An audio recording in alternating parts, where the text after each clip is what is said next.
Hello, everybody. Welcome to Government Secrets. My name is Graham Elwood. We're going to bring Leon here in a second. We took last week off just to celebrate how great America is. And, like we're kind of happy with the direction it's going. It's a really wonderful country and everybody in it's really well informed. So it was really, that's basically what happened last week, was we just wanted to celebrate how informed Americans are, especially liberals. Like, they're so informed as they go on social media and blame anybody but the Democratic Party. It's really fun thing to pay attention to.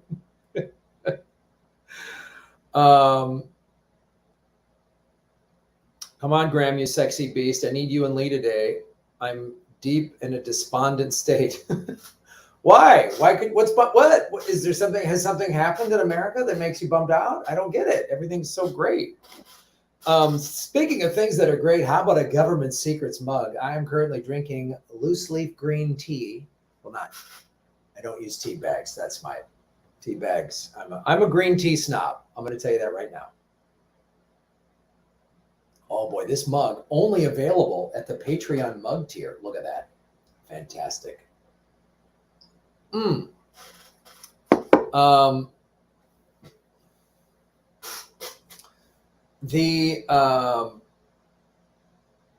you're using the wrong mic. Oh, okay. Sorry. I forget to do this. There's this list of shit I got to go through for whatever reason. There, that's better. Thank you for putting that in the chat. I appreciate it. I guess Kate's not available today.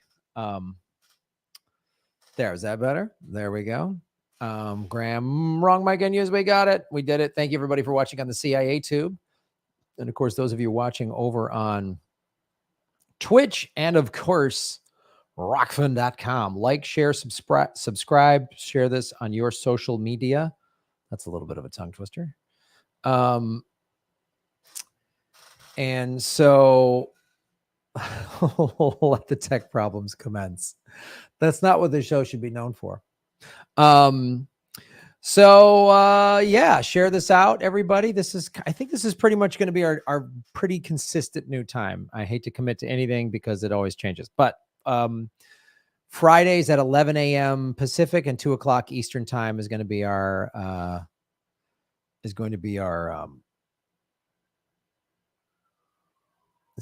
standard time. Mattress cam. Oh, you guys want a quick taste of the mattress cam? All right, really quick before we bring Leon here, just so you get to see it real quick. Boom! Mattress cam 2022. Look at the mattress and all the lights glaring and all of the madness. There you go. Got a little taste of mattress cam for everybody. Thank you for paying attention. Mattress cam. That was for Alex, I believe, all the way out in Deutschland. Good to see you. Thanks for everybody watching all over the world. Another exciting episode of Mattress Cam, ladies and gentlemen. Mattress Cam. I should really get a sponsor. We should get a mattresses or a Casper mattress or something like that. I should get a new mattress out of this deal. I don't think anyone's ever going to sponsor this show for anything at all. And the only one who's any company that'll ever want to sponsor us would be, there's no one that would sponsor us. Let's bring Leon to discuss this. Ladies and gentlemen, here he is, one of the most censored comedians in America. We are the dynamic duo of censored comedians. It's Lee Camp. Hey, man, how's it going? Good, buddy. Welcome, Lee Camp, to Government Secrets, episode 89. One away from 90. So today's not going to be that special. Next week's going to be amazing, but this week's episode. Normally, you only hear requests for mattress cam on fans only, but this was a different style. Different style of mattress. There's nothing sexy about my mattress cam at all. There's just a mattress leaning up against the wall in a small room. Literally, I look like I'm. Like I'm in some sort of bunker, and I've been living here for the last 2 years, and I haven't seen the sun. Yeah, and that mic you were using at the beginning sounded like it too. Yeah, I always have to. Sounded like someone had bugged your apartment. And I was just talking. I know you're listening. NSA. Who do you think we could ever get as a sponsor for this show, Lee? Realistically. I mean, I think you're right. I think it'd have to be a mattress company, but it would have to be like a mattress company that, folds up. It's like for when you like have a mistress in the garage and you need to fold up the mattress real quick. It's like it's a mattress. It's a mattress that disappears at the drop of a hat. Wait a minute. It goes up against the wall. Okay. Some sort of like what's a Murphy bed? It's like an emergency Murphy bed situation. I like. We're not just gonna breeze past. You say this like mistress in the garage, like everyone has one of these. Like, hold on, you don't have a mistress in the garage? What is this? Like, I thought you were someone who had lived. All right, I thought you'd enjoyed this life. What world am I missing? Everyone, of course, has a mistress in the garage. This is your Murphy bed mistress. This is your Mistress Murphy bed. This is what. Sorry, would you have related better if I said mistress in the Batcave? Would that have? First of all, we don't allow women into the Batcave, despite what the Michael Keaton Batman movie did in the 80s, which was a crime. I could go on and on about bringing Vicky Vale into the Batcave. Like that would never happen in 1,000 years. I just read some article. I was huge into those Batman movies, but I was like in third grade or something. So I think I can get forgiven. But I just read an article about how that movie was like the least canon movie ever because they're just like, hey, here's Vicky Vale, here's a Batcave. Yes, Vicky Vale's in the Batcave. We're just going to abandon all of this stuff from the comics and just kind of make our own little thing. Oh, that movie, I could go on and on about how much Penguin is just a misunderstood dude. Well, the dumb thing was they made the Joker killed Bruce Wayne's parents. Like he needed some sort of revenge plot which I'm sorry, I'm going off on a Batman rant here, but this is like the whole point of the Batman was it was just a random crime that they gunned down his parents. Right. So he goes into fighting crime. Right. Because crime's bad and the economic reasons that cause, because again, the first Batman was written, it was the Depression, right? It was written in, it was capitalism caused this. And you don't need, you killed my parents. It was the dumbest. God, I can't even. So. Yeah. And then, and if it had been Joker who killed his parents, then he would just be all about getting Joker. Whereas instead he was about fighting crime. Right. Yeah. And the causes of crime anyway, I'm sorry. I could, this is really a hot point. I know. I shouldn't have brought it up. It's my bad. It's my fault. If you do not bring up Batman errors in movies, if you don't have a 3-hour podcast, we only have a 1-hour podcast. So. Literally, I'm going to have to put the mattress down to rest before I go into my 3-hour Batman diatribe. Yeah. And so it's been an exciting 2 weeks. We haven't done the show in 2 weeks. Lee, anything big happen? Has anything happened that's significant at all? I believe the Supreme Court ruled it's okay to slap a woman on the ass if she's dressed like that. Right. I believe that was the Supreme Court. Yeah. It's how many liberals blaming like third-party voter, like how much of that have you had? It's like, I'm like, oh my God, I'm back into, I just had a guy, and again, it's always some like, you've brought this up before, and when a comedian like comes at you online, it's usually some like double-digit IQ, or I've noticed it's always like a comic that's not successful. Like that is like their career is not that great anymore. And they're just like, hey, Graham, way to go. This guy brought up the fact he blamed the Iraq war on Ralph Nader. Yeah. I mean, Ralph Nader did lead the charge. Like he was at the front with the fucking automatic rifle across his chest. That was Nader. So the guy's got a point.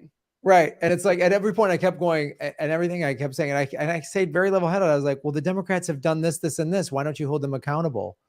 And then he's like, oh, you just want to say, I told you so. Like, no, I'm what? And again, I'm saying you're a hypocrite, dude.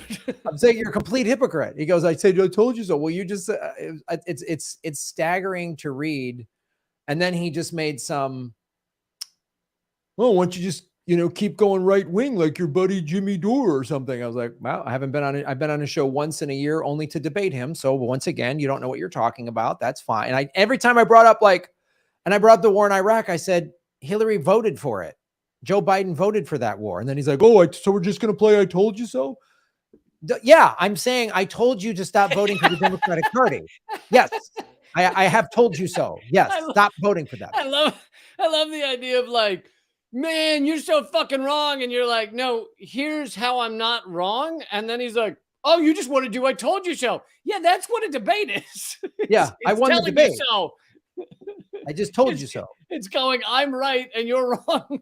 Yeah, and I've proven you wrong. So you've lost the debate. You lost because your facts are, and this is the thing when I debate these people, I know I used to be one of these guys who watched a little MSNBC and CNN and watched Bill Maher and listened to NPR and read The Economist or whatever and thought I was informed and thought I don't like the Democratic Party. I'm not huge fans of them, but at least they're better than the Republicans. I used to think that way. And so I know how these people, and they're all fucking Gen X liberals. Like my generation is the dumbest. Like, I'm sorry.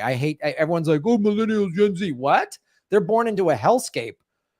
When I was in my 20s, unfortunately, we were not getting over 100 Starbucks unionized. We were watching The Simpsons and having Nirvana t-shirts, and maybe some of us had a Public Enemy CD and we thought we were down. But like, let's be clear here.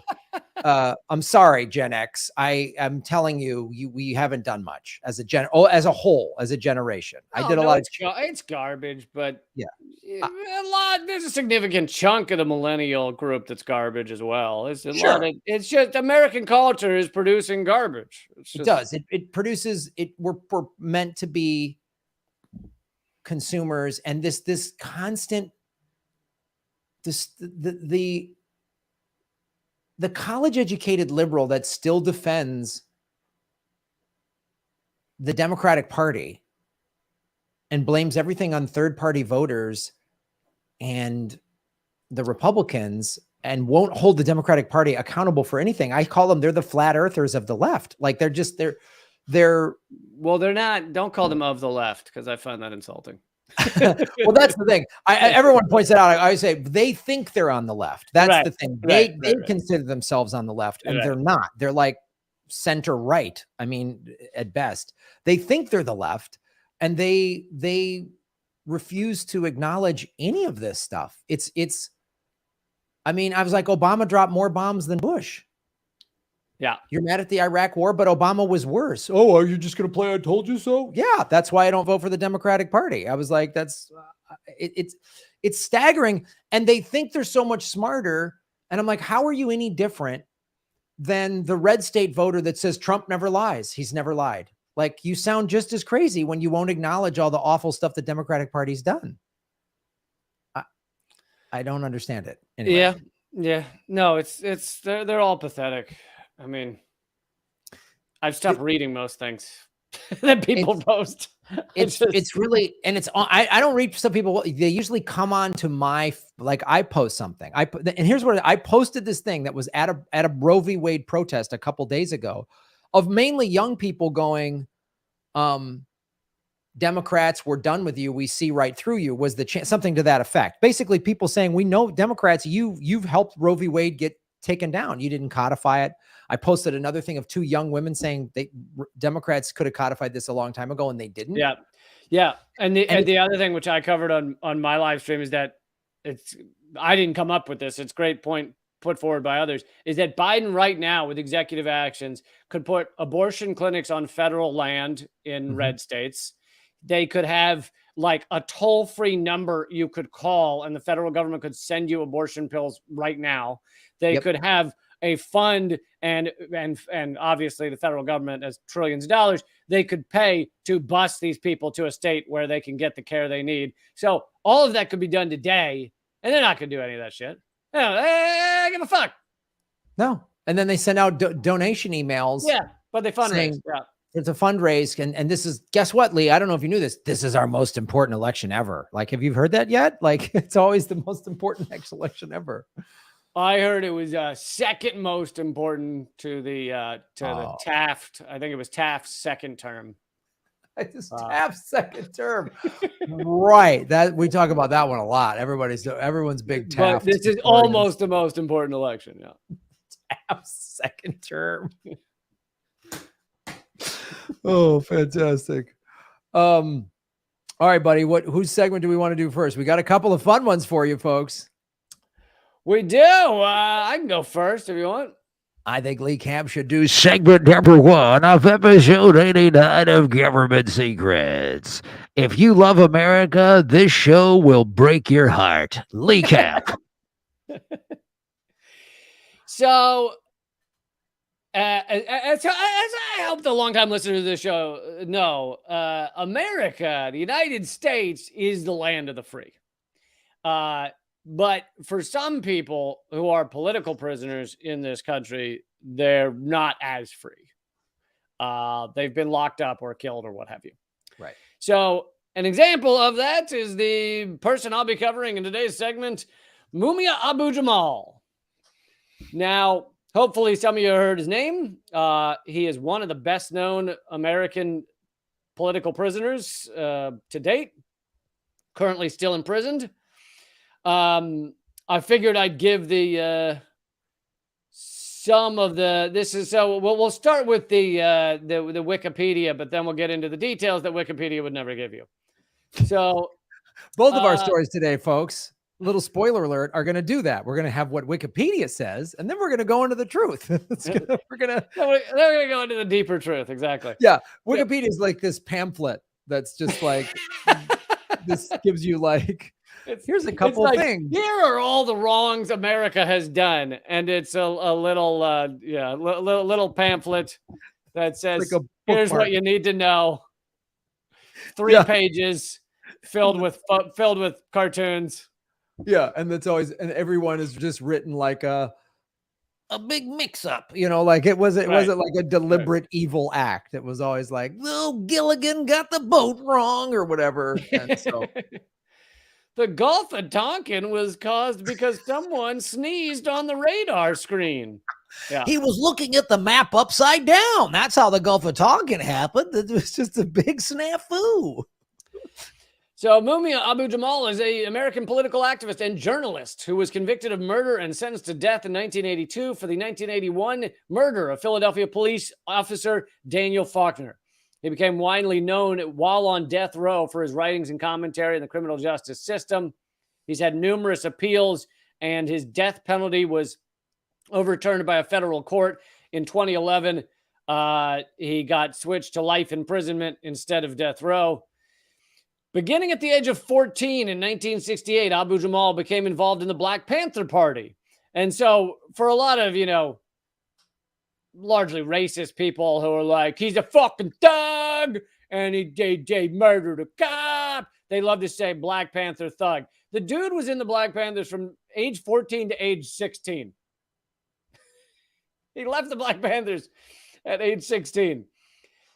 After leading, and we've done multiple episodes on how the Black Panthers did a ton of good and were not just what the American propaganda, U.S. government propaganda would like for you to believe about them. But anyway, after leaving Black Panthers, he completed high school and became a radio reporter. He eventually served as president of the Philadelphia Association of Black Journalists until 1980. He supported the Philadelphia organization MOVE and covered the 1978 confrontation in which one police officer was killed. The MOVE 9 were the members who were arrested. And many may recall that we did an episode on the MOVE bombing. And this will show you what Philadelphia thought about MOVE, and therefore a journalist who's covering MOVE positively. That Philadelphia bombed, aerial bombardment of the MOVE building, the MOVE home, killing multiple people, and then arresting those who survived. And that happened after Mumia was already locked up. But that shows you what Philadelphia's view of MOVE was. Yeah, they bombed it and locked up a journalist, a Black Panther activist, basically. Yeah. So here are the details that Wikipedia does not as much get into.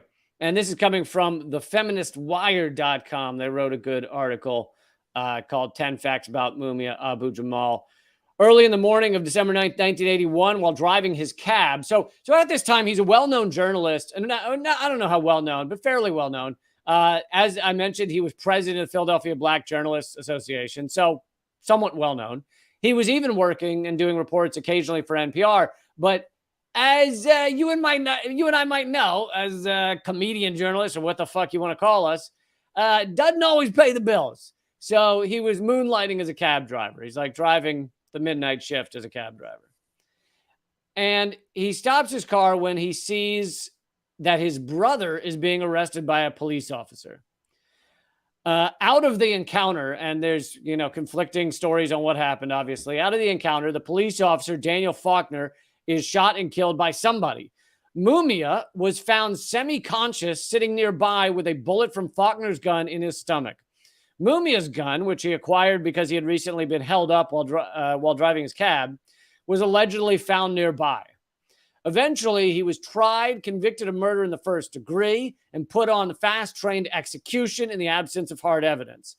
The police failed to conduct the routine paraffin test on Mumia's hands to determine if he had fired the gun.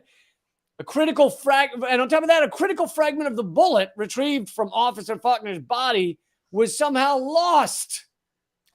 Therefore, there could not be a decisive match to Mumia's gun. Darn it. But we'll just call him guilty anyway. But yeah, imagine, what are the odds they actually just lose? If he actually did the shooting, did the killing, what are the odds they actually lose the bullet that would indict him? Yeah, that's weird. One hard piece of evidence, they lost it. You lose the bullet when you don't want people to see where the bullet came from. Yeah. So, it's odd. You know how those crime scenes are. They're like, here, Ned, why don't you take this home? And here's the bullet. Just put that in your pants pocket and just take that home. Just keep that safe. Just wherever. Just put it in your change jar in your dresser and just keep that safe for us for a little while. Well, a lot of times too, they'll see just like a pizza delivery guy, and he'll walk by and they'll go, "Hey, can you take this evidence down to the precinct?" They'll just give it to somebody else, and then they will often hand it off. It's very understandable why they could lose it. So nowadays they'll call like a DoorDash guy. They'll just get one of them. Yes, to do it. Yeah, Grubhub's pretty good with that too. Like,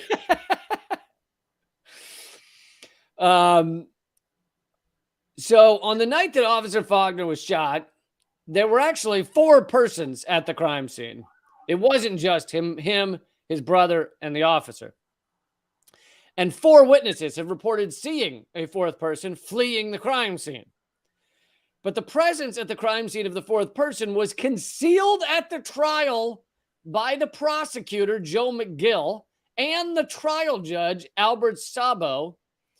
And in fact, it was clear they knew of that 4th person because the passenger in the Volkswagen, which Officer Faulkner had stopped, was acknowledged by prosecutor Joe McGill in another trial that was happening concurrently, meaning they clearly knew about this 4th guy, but they literally didn't tell anyone in the trial and helped conceal it. Nice. So this key exculpatory evidence that there was another person in the crime scene was hidden from the defense and the jury. And of course, why hide it if it's not crucial to the case? Like, right. If you had thought you had if Mumia had actually killed him and you had thought, oh, it's fucking proven, we don't need to worry about it, why hide that there was another guy there? You only hide it if the other guy is important and upends your case. Yeah, exactly. It's like if they had clear evidence of like, oh, they had the bullet, they had eyewitness saying a Mumia shot the cop, everything would have been up there, and they would have said, we got hard evidence, he did this. But it's so cops, and I'm sure the FBI was somewhere in there. I mean, I know they were involved in the bombing when we covered that. Actually, there is a mention of the FBI coming up later. I'm sure it's a good one. I'm sure it's a positive mention. Oh yeah, no, it was positive. They actually went and found that bullet fragment, which got Mumia out of prison. He's free now. So we gotta free this innocent black man. That was the FBI's mantra. Like that's what they were all about. So journalist Patrick O'Connor argues convincingly in his book about the case that the fourth person, Kenneth Freeman, is the actual one that killed Officer Faulkner. In 1979, the Department of Justice, which has never done any wrong, but the Department of Justice filed an unprecedented lawsuit against Philadelphia's mayor and 21 top city police officials. Its conclusion that the police department's behavior, which included, this is one of these rare times that the Justice Department did something legit. The conclusion of the report, of the lawsuit, was that the police department's behavior, not in this case, not in the Mumia case, but just elsewhere, which included shooting nonviolent suspects, abusing handcuffed prisoners, and tampering with evidence, quote, shocks the conscience. Of course, no, it doesn't. That's called being police. Yeah. That's what they are. That's what they do. Like, I love whenever these rare cases where the government actually proves that or actually comes after bad cops, they go, it's shocking. We were blown away. These cops are corrupt.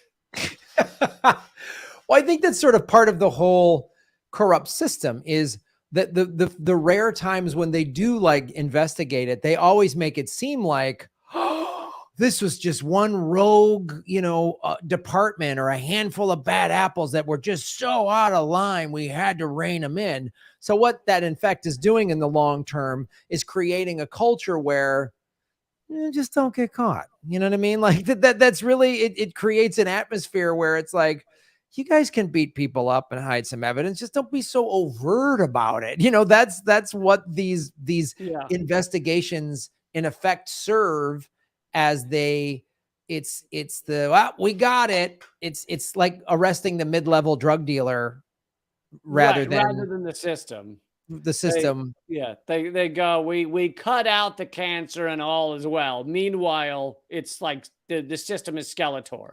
Right. It's and like they're like, we got the lesion off of Skeletor. Yeah. It's like R. Kelly gets 30 years, Ghislaine Maxwell gets 20, and nobody else that she's named, there no one else is named. It's literally like, I guess, and I put this on Twitter, I go, I guess Ghislaine Maxwell acted alone and trafficked all those children to an empty field because that's what.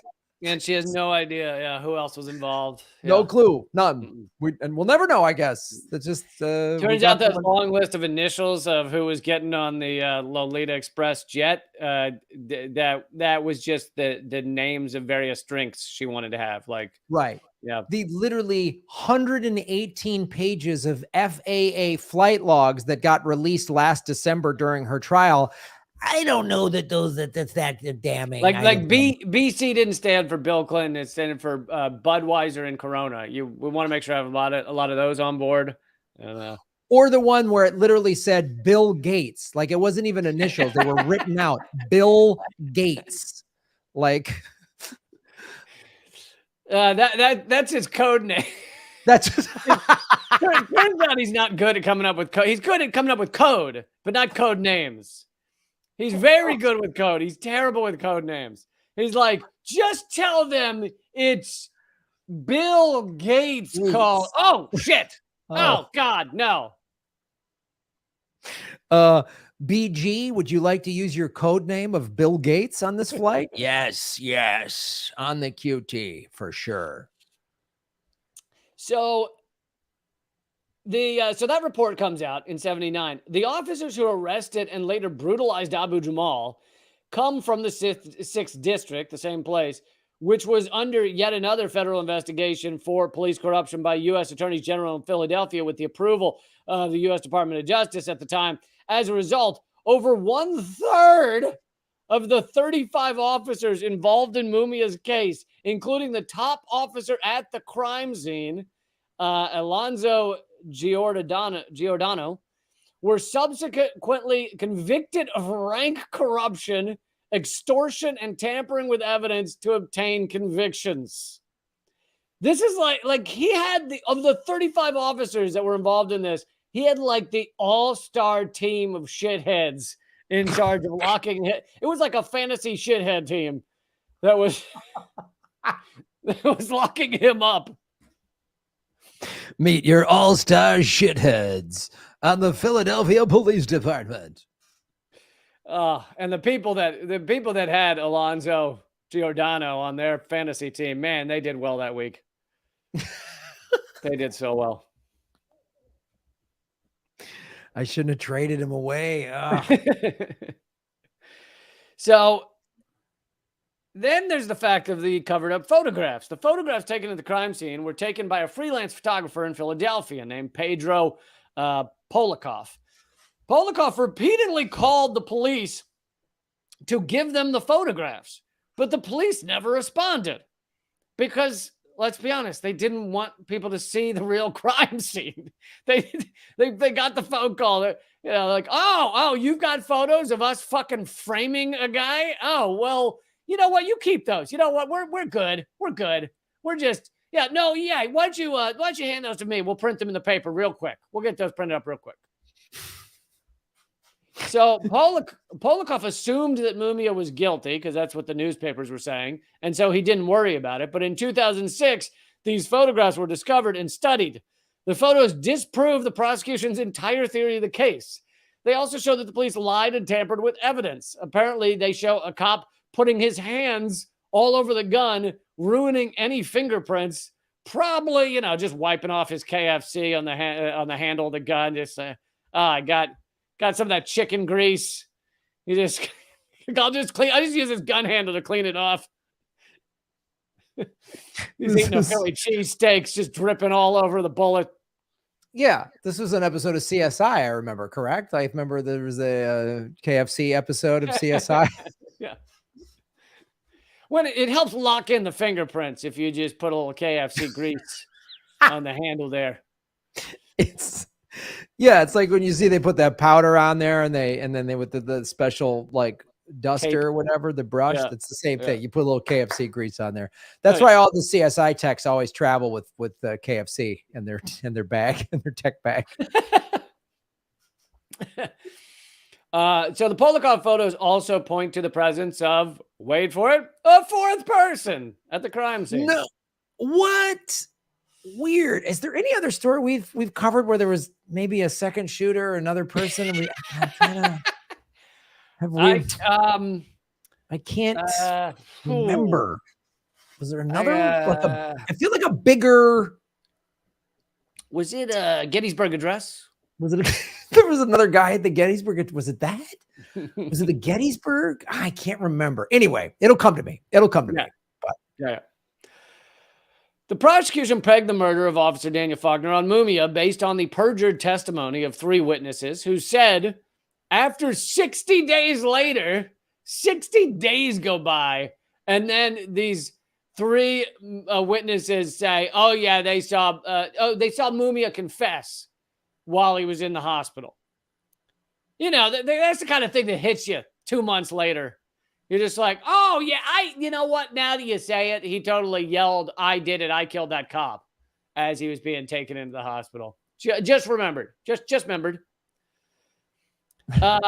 However, the confession was contradicted by the testimony of Dr. Anthony Coletta, who was with Mumia from the moment he entered the hospital. Dr. Coletta said that Mumia was barely conscious and in a state of shock, and that the trauma produced by Mumia's bullet wound and the beating he had endured at the hands of police meant that medically Mumia was incapable of speaking.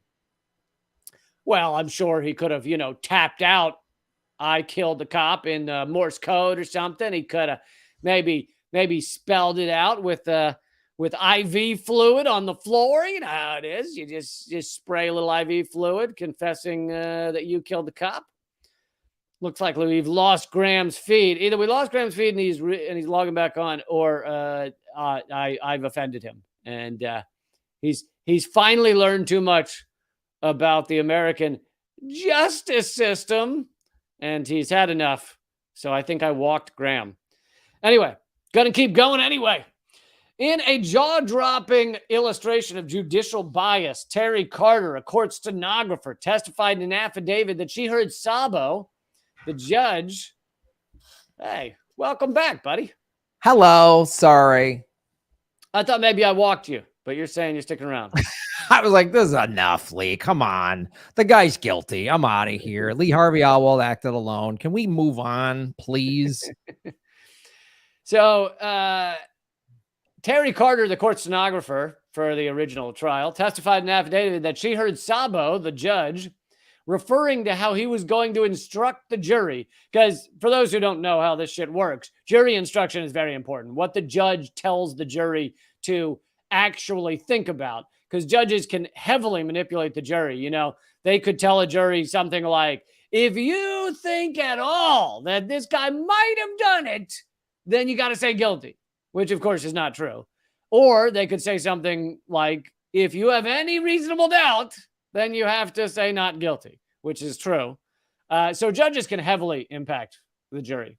Anyway, so the court reporter heard Sabo, the judge, referring to how he was going to instruct the jury. And he said to another person in the anteroom of his court, I'm going to help them fry the man. Except he didn't say man.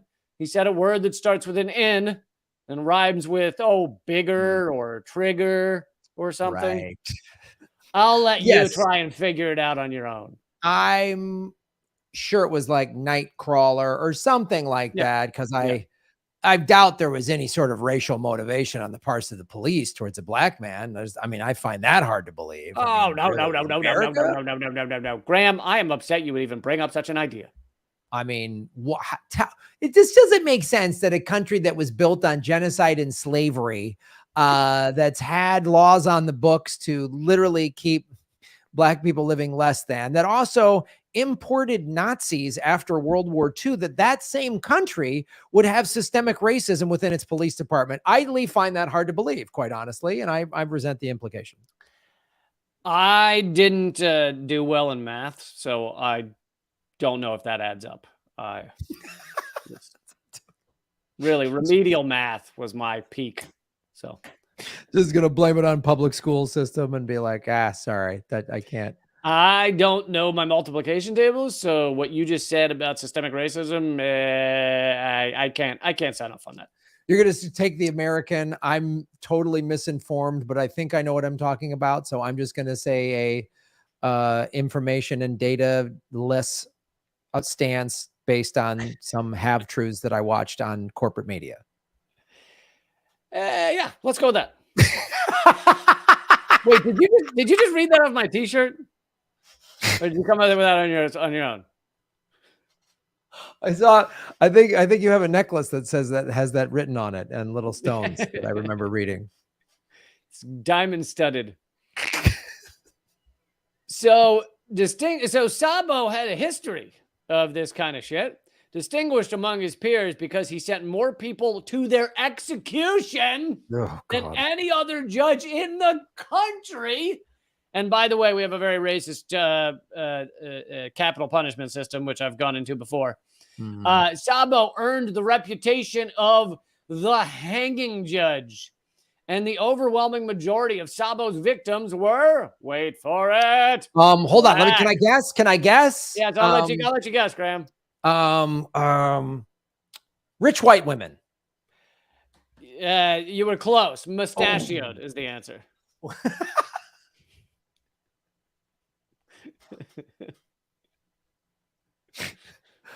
Oh God! He hated a mustachioed woman. Oh, yeah. Hated him. Women with mustaches just always got the hang, huh? Wow, that's brutal. Yeah, he was brutal. But yeah, so he was number one hanging judge in the country and overwhelmingly black defendants. Mumia was tried, and get this. Maybe I'll let you guess on this one as well, okay. Graham. Mumia was tried by an overwhelmingly what color jury? Ooh,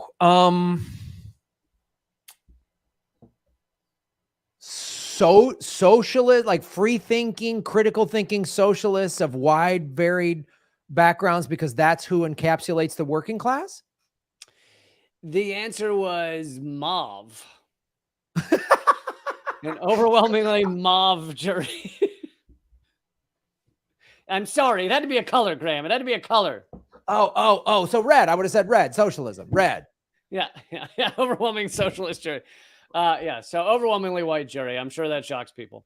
Oh, Um, so many It is- curveballs in this story. I can't handle it, Lee. It's just like there's so many twists and turns. I don't know what's going to happen next. So now we get into one of your favorite agencies, Graham, the federal bra inspectors. Yeah. It is well documented in declassified FBI memos that the Philadelphia police, in consultation with COINTELPRO, which we have talked about many times, had for many years tried to peg a crime on the former Black Panther and radical radio journalist, Mumia Abu-Jamal. So they've been trying to get him for years. At the time of his arrest, Mumia's muck-raking radio journalism on police brutality and corruption in City Hall and his friendly reporting on the Radical Move organization made him a thorn in the side of the establishment and a target of the state. And as we mentioned, later after they arrest Mumia, they then bomb the Move house and murder multiple people, burning down an entire city block.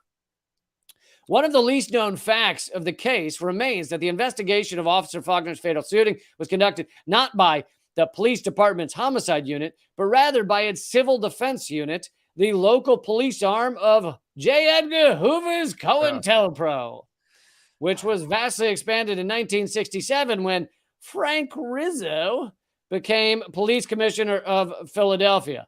And I always thought Frank Rizzo was a fake name that you used in prank phone calls, but this was also the unit that helped produce a 700-page surveillance record of Mumia. And this is my favorite part of the whole fucking story. In 1973, so what, 7-8 years before they arrest him for that murder? 8 years. In 1973, they attempted to pen the double murder of the governor of Bermuda and his aide on Mumia. So a black man assassinates the governor of Bermuda and his aide as they're walking one night. And the fucking Philadelphia police and COINTELPRO try and say it was Mumia, a radio journalist who hadn't been in the Black Panther since he was 16, who does not live in Bermuda. So they literally tried to pull some Bermuda Triangle shit on this dude? Like, Yep. Yep. Yes, they did. Going back to 1973? Yep. This means they had already tried to get him for a murder and failed. Wow. Man, it's like every week there's like every time we think the state, the FBI or the CIA, whatever, hasn't done enough crazy, like that's up there. That's got to be top 5, top 10 crazy things. Yeah. It's basically like an assassination happened and they were like, "Oh, who's fun to pin this on? Who do we want to take out? Hey, let's blame this Black Panther guy, or he was in a Black Panther when he was 16. Let's blame him for that." Yes. It'd be like if the fucking governor of Puerto Rico is killed and they're like, Edward Snowden did it.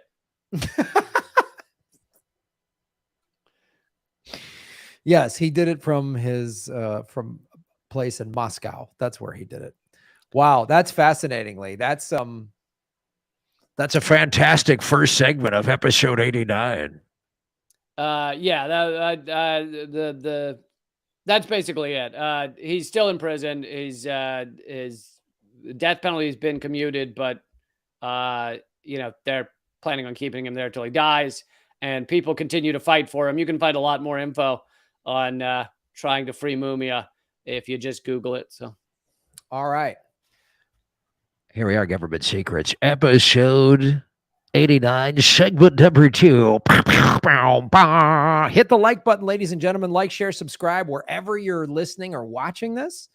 And give us a positive review if it's on iTunes or Spotify or anything like that. And then join and support us at patreon.com/government secrets, where we do a exclusive live stream segment after each episode. So they're all, if you're just a new Patreon, you get all the past bonus segments that are only at Patreon. So I want to talk about something fun. Since we love journalists so much in this country, and especially when they expose real things. We're going to talk, and I've talked about this guy on my show, Political Vigilante. I'm sure, Lee, you've talked about him before. Gary Webb. And first I'm going to give you this is just the Wikipedia version. Just says Spider-Man's uncle. That's it. That's it. Spider-Man's uncle. Good night. He wrote for the Mercury News, which is a paper in San Jose, and he came up with this huge series called The Dark Alliance, which appeared in the Mercury News in 1996. And the series examined the origins of crack cocaine trade in Los Angeles and claimed that members of the anti-communist Contra rebels in Nicaragua had played a major role in creating the trade, using cocaine profits to finance their fight against the government of Nicaragua. It also stated that the Contras may have acted with the knowledge and protection of the CIA.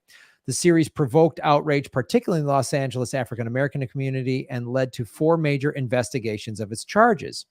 The LA Times and other major papers published articles suggesting the Dark Alliance claims were overstated. This is where Wikipedia is just like, we don't know who's right. It's like, no, the CIA said you better get some counter narratives going. This is what happened. Who's to say whether the CIA has done bad stuff? I mean, yes, it's overstated.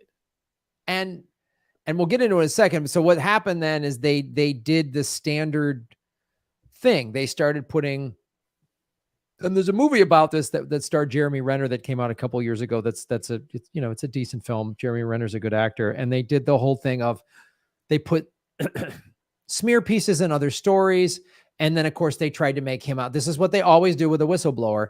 He's a loose cannon. He's a crackpot. He has a history of problems. They always do those. They find standard stuff that like everybody's dealing with, like alcoholism, or he did some gambling 20 years ago, or he has an ex-wife who doesn't like him very much. And they go, oh, alcoholic womanizer. Like, right. Like standard American shit you've been through because you've lived a life.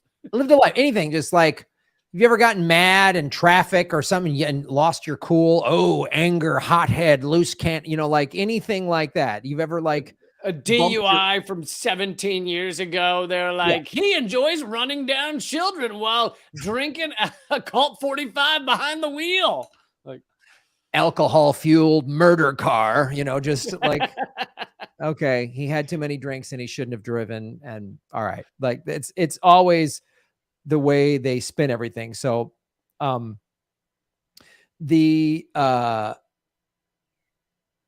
November 1996, Jerome Seapost, the executive editor of Mercury News, wrote about being in the eye of the storm. In May 97, after an interview, Scipio stated that although the story was right on many important points, there were shortcomings in the writing, editing, and production of the series.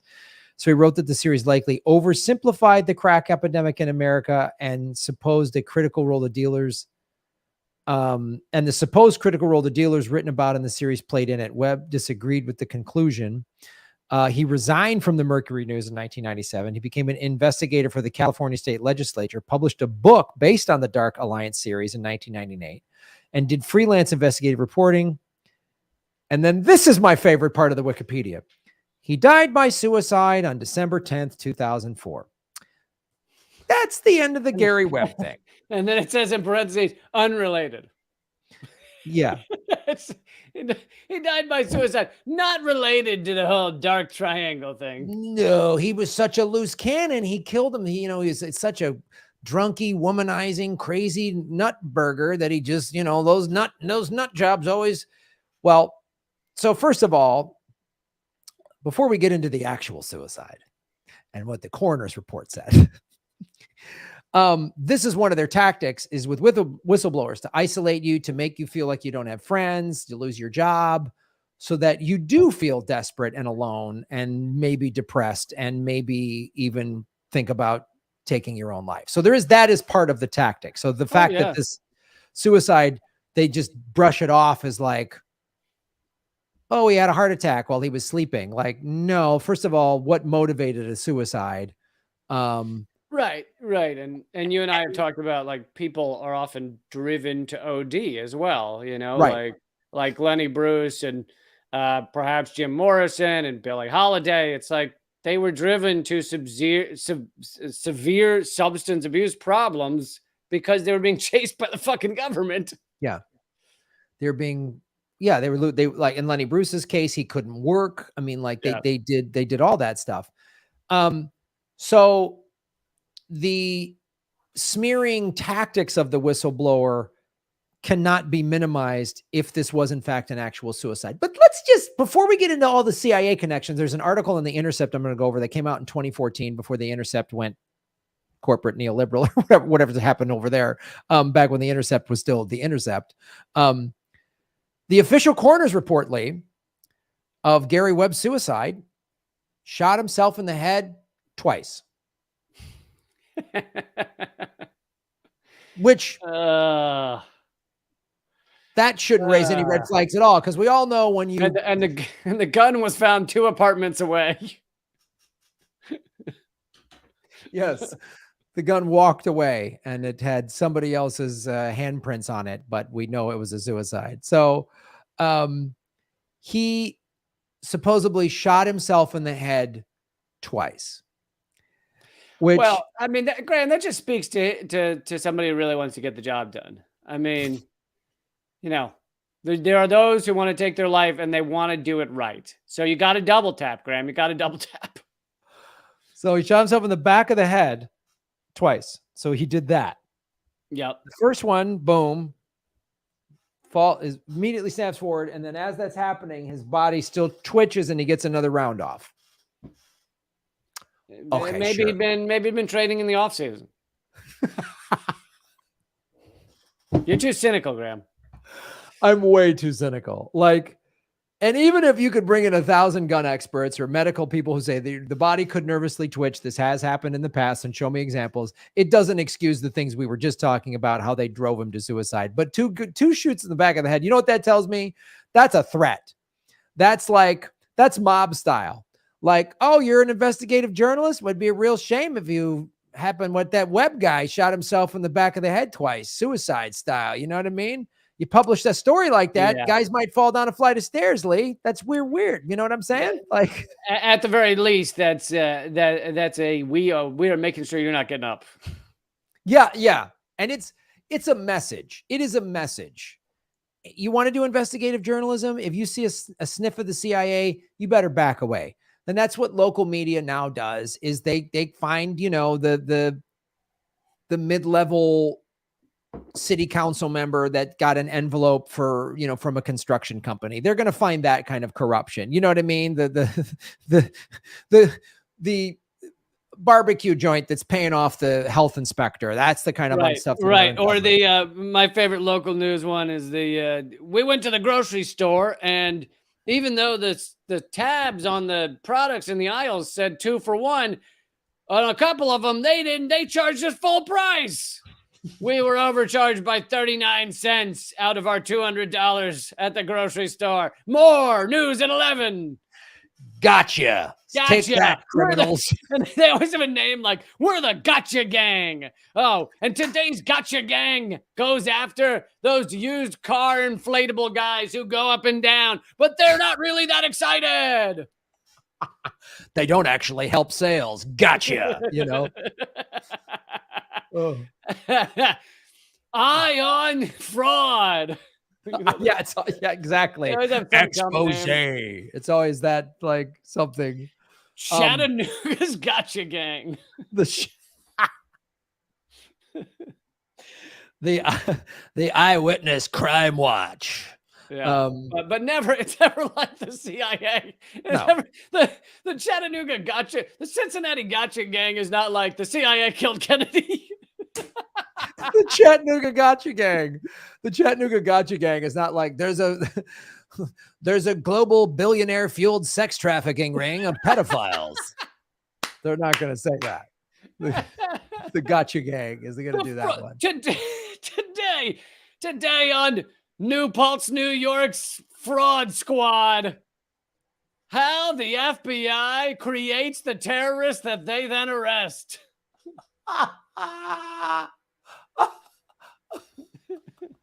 Watch out, Omaha Crime Stoppers. We're going to talk about Ghislaine Maxwell's ties to Mossad. We found Mossad hanging out at the local cafe. These Mossad agents were hanging out with contractors that didn't have their licenses. So, oh man, we're going to really get that. By the way, Crab, I know we're at close to an hour. We can make this a 2-part series in order to continue this bit. I am definitely warranting that. Well, I think this needs to come up in we need to do a Gotcha Gang riff in the middle of any episode henceforth. That's amazing. So, Des Moines Fraud Squad catches Bill Clinton for having Seth Rich assassinated.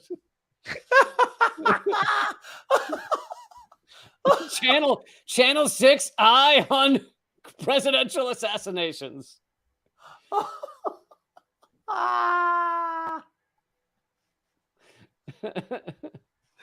Oh my God. The Georgia Gotcha Gang is going to uncover all of the CIA coups of democratically elected leaders. Oh God. All right. Well, let me wrap this story up here. I know we're at an hour, but there's, we can make it a 2-part. We can make it a cliffhanger. Ooh. Yeah. All right. We'll go into the cliffhanger part because there's a whole, because I feel like there's more to be said also about the, or maybe that's what you're getting into, what he exposed about the CIA. Well, there's 2 things to get into in the second part. What he exposed specifically and how the Freedom of Information Act document that came out that show in 2014 that was released that showed the CIA public affairs was like, we got to get out ahead of this, us being caught, funneling drugs into the inner cities. So there's a whole Freedom of Information Act doc to go through. Okay. Yeah. And the Intercept article from 2014. So, yeah, we can make that. We can make this a 2-parter. We'll do a Gary Webb part 2 next week.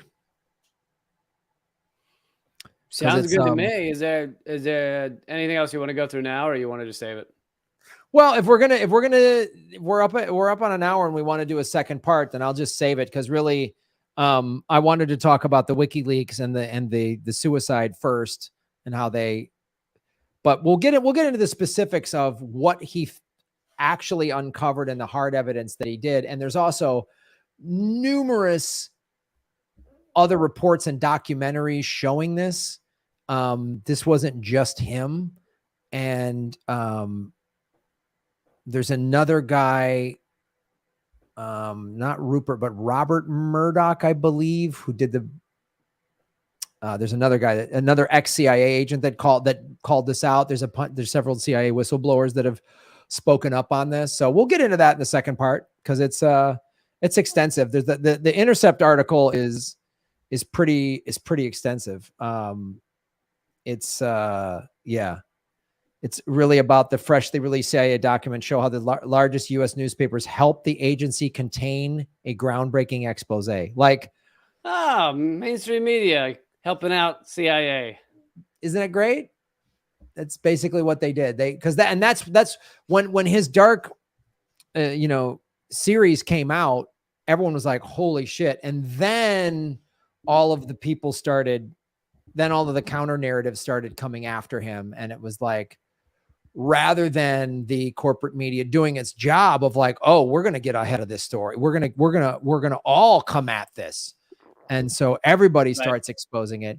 And you can draw again, to a massive conspiracy. Let's look at Epstein. Like the Miami Herald is the only one really talking about this. Nobody is talking about Epstein and Maxwell. Jean-Luc Brunel hung himself like back in February or March. He was in prison for being a sex trafficking pedophile with ties. He was friends with Epstein. He hung himself. No stories on that. Like you see how they just put a clamp down on a story and change the narrative. Fox News is 90% garbage, but weren't they on the Epstein story for a while? initially because they were showing the connections to Trump, or excuse me, to Clinton, to the Clintons. So Bill, Bill was on 26 times. Hillary was on twice. They were at his compound in New Mexico numerous times. But and this is what the corporate media would do. And this is why they would, MSNBC and CNN would focus on Trump's connections and just kind of gloss over Clinton's connections. And Fox would go after the Clinton connections, but kind of gloss over the Trump connections. And they do the reverse. Yeah, you do the reverse. You really want to see how, and after Epstein hung himself with a paper t-shirt 3 summers ago, why they've clamped down is in December of 19, December of 21 last year, when they were in the middle of the Maxwell trial. 118 pages of flight logs got released. And prior to that, there was only one flight that Trump was on. After last December, there was 4 more flights showing that Trump was on 5 flights. And you'd have thought that MSNBC and CNN would have gone nuts with that and ran all over that. They didn't talk about it at all. Because they knew that then they'd have to mention Clinton. Yes, yeah. And everyone else. And Alan Dershowitz and Les Wexner and everybody else. And also, Trump was I covered it this is way before Epstein was arrested and everything. Trump was initially had an accuser who said she was like 13 or 14 and raped at an Epstein party by Trump. And then she suddenly got quiet and stopped. The charges disappeared. Yes. So there's that. There's the fact that numerous women were trafficked out of Mar-a-Lago. There's the fact that Acosta in 2009, when he was then I think Attorney General of the state of Miami, or he was either district attorney or AG in Florida, whatever he was. When he prosecuted Epstein in 2009, he literally, this is a quote from him, he was told to back off Epstein because he was a CIA asset. He was told that. And then, yeah, and then he became whatever, secretary of whatever under Trump. Yeah. Yeah. And so there's numerous ties to Trump, but then again, yeah, if you go after that, then you have to expose all of it. And that's why they're barely talking about it. And now that Ghislaine Maxwell's been sentenced to 20 years, they're doing that same thing that they were trying to do in your story of just like, we got him. It's bad. We got the one bad guy. We got the one bad police department in Philly. We got it. It's over. It's just this little isolated incident. And like when Epstein became a national story, and so the mainstream media had to cover it, it looked like they were covering it to your average American. They were like, oh, they're covering this story. They're revealing that this sex trafficker, was friends with Clintons, things like that. But really what they were doing is they were trying to manage the story. It's what's called a limited hangout. You reveal enough of the truth that people think they've got the story, and then you move things along. And by revealing a little bit of the truth, you can then act like there's nothing else we're not covering. Yeah, we covered it. And I think it's the same with Maxwell's trial, because it's like none of this stuff came out. There was only 4 witnesses that spoke, or 4 victims rather, that spoke at the Maxwell trial. In the Nassar trial, that gymnast, pedophile, like 90 some women, they had 90 victims testify. They only had 4 testify at the trial, and nobody else is coming out. That's why the Maxwell trial is very much like, well, we got her. That's done. There's no mention of anybody else. It's so sealing off the whole thing. Even the did Epstein kill himself was deliberately sort of a distraction. Everyone's debating, did he kill himself? No one's asking who's in the black book, where all the stuff that was seized from his penthouse. And as we talked about before, they filled 3 FBI trucks with everything taken from his mansion, and then drove it into the East River. Just walking. Just put a brick on the gas pedal, and the guy dove out right before it hit. That's what happened. Just drove straight off the island, gone forever. Just gone forever. It was unfortunate. He drove into a gasoline tank. The trunk set on fire. Everything burned in it, and then it fell into the river. It was the craziest set of circumstances anyone's ever seen. Yeah. So that's episode 89, Government Secrets. There's a little bonus Epstein material. Oh, a little bonus Epstein rant. You got a little Batman rant at the beginning. We cover a lot of topics here, buddy. Yeah, we did. And we're going to keep going, because For those of you joining us right now, you'll notice we have no ads. Nobody's willing to sponsor the most censored comedians in the country. So the only way we keep this going is by you guys becoming members at patreon.com/government secrets. And we go there every week and we do an extra segment. So head on over there and join us for this upcoming segment right now. Yes, and I've got some tour dates the end of July with Ron Placone in the Pacific Northwest, so go to grahamelwood.com for that. And Graham and I are working on a tour of at least a few dates in Europe, and the London date is definitely happening. Yes, we got London, and there's a couple other cities we're working on in October, late September. We're putting it all together. So that's starting to take shape. And when we have hard dates with ticket links, we will let you all know. We will put them on both of our websites. All right. See you in a minute at Patreon. See you over at Patreon. Later. Government Secrets, episode 89. That's it. All right, everybody. Thank you so much for watching. Thank you.